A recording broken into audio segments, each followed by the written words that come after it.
L'agent Johnson secouait la tête, résigné. Ses supérieurs lui avaient confié une affaire plus inhabituelle qu'auparavant, une affaire qu'il ne pouvait refuser, mais qui néanmoins lui donnait du fil à retordre. L'Ark le sommait de ramener vivant un individu qui autrefois appartenait à l'unité Fovic dans les plus brefs délais. Il s'agissait là de la seule information du dossier qui avait été remis à l'agent Johnson lorsqu'il était arrivé à son bureau ce matin. Ce dernier avait bien essayé de contacter son commandement, mais aucun d'entre eux n'avait daigné répondre, faute d'informations fiables.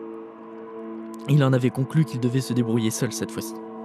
L'individu en question répondait au nom de Fovic Q56. Cela n'évoquait rien de particulier à l'agent, mais l'idée de pourchasser l'un des siens le mettait fortement mal à l'aise.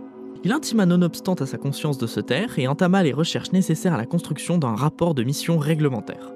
Il se dirigea dans la salle des archives des services de renseignement, au 4e sous-sol. L'air y était plus frais que dans les couloirs des autres services, et cela permit à l'agent Johnson de se remettre de ses émotions qui avaient pris le dessus pendant un bref instant. Il scanna sa carte d'accès, la porte s'ouvrit dans un bruit strident et désagréable avant de se refermer presque aussitôt. Il s'engagea dans les allées sud de la salle, à la recherche des casiers qui renfermaient toutes les informations relatives au personnel engagé par l'Ark. Fovic Q56, 56e membre de son espèce à avoir été enrôlé par les rangs de l'Ark il y a de cela une dizaine d'années, était originaire de Fov Q3 et son aspect physique était sans aucun doute l'un, pour ne pas dire le seul, de ses points forts. Il mesurait, selon les indications inscrites sur sa fiche d'identité, environ 1,95 m pour une masse équivalente à 87 kg sur Koros. Les tests intellectuels antérieurs obligatoires, en revanche, affichaient un retard considérable de cette espèce par rapport aux autres répertoriés dans ses casiers. L'agent Johnson ricana. Il comprenait mieux pourquoi sa hiérarchie avait choisi de faire appel à cette espèce dans son unité Oméga. Il n'était pas à même d'entendre la totalité des enjeux des missions qui leur étaient attribuées, ce qui en faisait des pions faciles à manipuler. Cependant, l'absence évidente d'intelligence ne les rendait pas moins violents puisque chez eux, c'était l'instinct qui prédominait donc sur la logique. L'agent Johnson supputa alors qu'il s'agissait là de la raison pour laquelle il se devait de retrouver au plus vite cet individu. Il était dangereux et a priori il échappait à ce jour au radar de l'Ark. Après avoir lu attentivement la fiche d'identité de Q56, l'agent remit cette dernière à sa place avant de se diriger vers les allées nord qui, quant à elles, gardaient précieusement les informations des planètes présentes dans la galaxie. Il était important, selon lui, de comprendre la vie et le passé des individus qu'il recherchait afin de faciliter l'appréhension de ces derniers.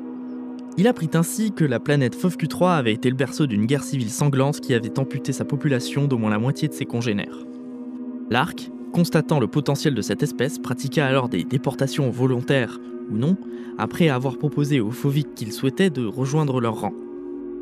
L'agent Johnson reprit ensuite dans les détails la dernière mission confiée à l'agent Q56 et à son équipe et se rendit directement sur place.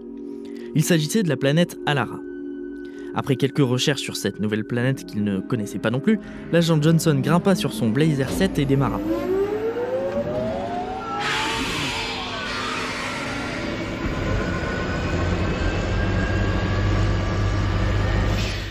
Après un certain temps de trajet, il posa enfin son pied sur les terres d'Alara, mais ce qu'il vit l'épouvanta.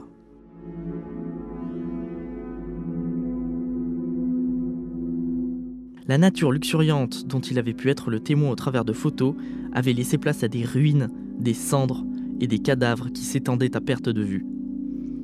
Il remonta dans son jet, fit le tour de la planète dans l'espoir de voir un signe de vie. Il n'en fut rien. Cette planète était déserte, ou plus probablement avait été rendue désertique. L'agent Johnson envoya des échantillons de corps au labo des services de renseignement. Les résultats sans appel ne tardèrent pas. Les corps n'étaient pas dans un état de décomposition depuis 5 ans, mais seulement depuis 2 mois.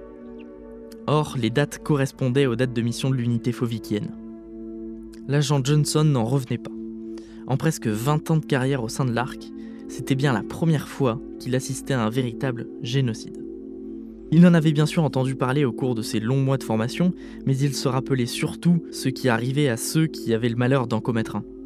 En effet, selon la juridiction de l'Arc, tout acte de génocide avec préméditation fait encourir à son auteur la peine capitale, soit la mort par éjection dans le vide.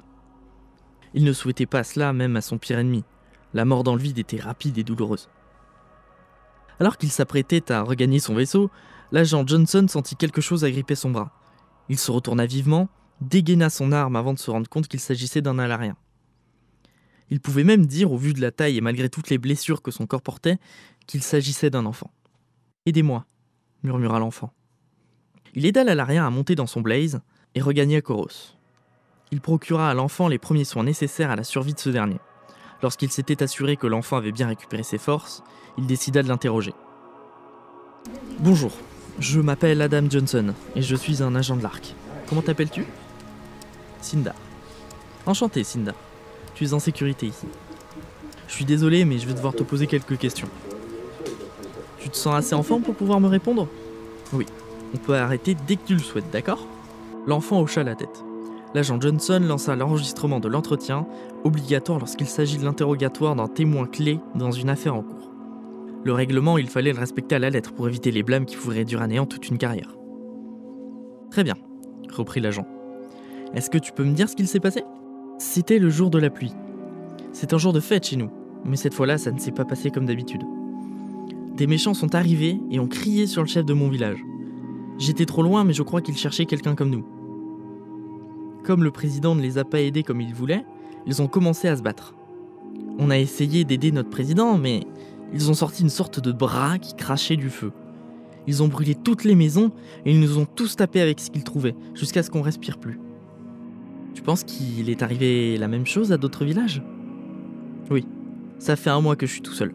J'ai fait le tour d'Alara, y a plus rien. Tout a été détruit. Pourrais-tu me décrire ces méchants ? Pas tous.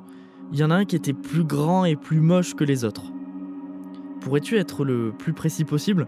Je sais que c'est dur, mais il me faut une description concise pour pouvoir lancer un avis de recherche contre ce méchant, pour le retrouver et le punir comme le dit la loi. Il avait une tête de crocodile, mais moins longue. Il était très grand, et quand il s'énervait, il faisait de la fumée verte. Il n'était pas gros, mais il prenait de la place, et il faisait peur.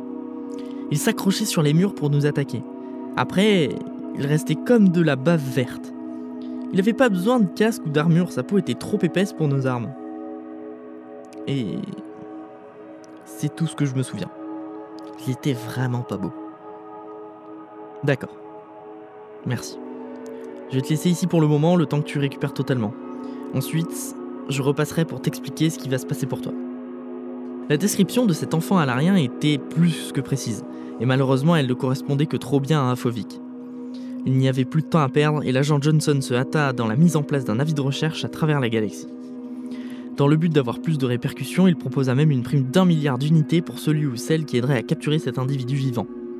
Quelques jours plus tard, les choses s'accélérèrent lorsqu'un commerçant de Macapra reconnut Q56. L'agent Johnson se rendit sur les lieux aussi vite que son véhicule personnel le lui permettait. Il rencontra le commerçant un jour après son arrivée, ce qui avait eu le don de l'énerver. Ce dernier lui rapporta alors que Q56 était venu dans son magasin pour lui acheter des bottes vissées. L'agent Johnson s'énerva encore plus. Qu'est-ce que cela pouvait-il bien lui faire de savoir ce que son homologue avait acheté ? Il s'avéra alors que ces bottes étaient très prisées par les voyageurs qui souhaitaient traverser les montagnes glacées situées à la frontière entre la zone commerçante et la zone mafieuse de la planète. L'agent Johnson ne perdit pas plus de temps et se rua à la frontière afin de rattraper Q56. Selon les dires du commerçant, il avait quitté son magasin le matin vers 10h, et il fallait environ 3 jours à pied pour rejoindre le pied de la montagne. Il ne faudra à l'agent Johnson que quelques heures pour joindre cet endroit. Lorsqu'il arriva, il réquisitionna une équipe de forces spéciales par capsule de largage. Et ils attendirent. Après quelques heures, l'agent Johnson se rendit compte que quelque chose n'allait pas. La montagne glacée n'était pas si glacée que cela, et par endroits, il croyait apercevoir des reflets verts. Il se rappela alors les paroles de l'enfant alarien et se rendit compte que le commerçant leur avait menti sur la distance et le temps qui les séparaient de Q56. Il hurla de rage avant de rassembler son équipe. Très bien, écoutez-moi bien. Q56 est un prédateur qui, de surcroît, possède un instinct de survie bien plus développé que le nôtre. Pour le retrouver, nous allons suivre les traces vertes qu'il laisse derrière lui, mais il faut faire vite parce qu'elles pourraient tout aussi bien disparaître. C'est parti.